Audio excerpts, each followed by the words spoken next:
ndani ya dakika 15 za kwanza. Leo mambo yamekuwa magumu kwa upande wa Young Africans, lakini bado mechi ipo. Ni Maxi katika umiliki, anajaribu kuweka cross ndani huko, bado Dube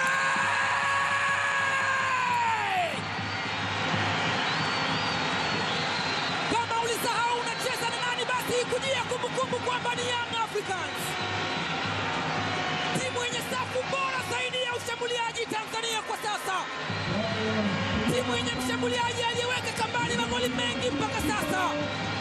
Goli la 9 la Prince Mpumelelo Dube ambalo linampa matumaini Pedro Gonçalves, ambalo linawapa maswali ya kujiuliza wekundu wa Msimbazi Simba.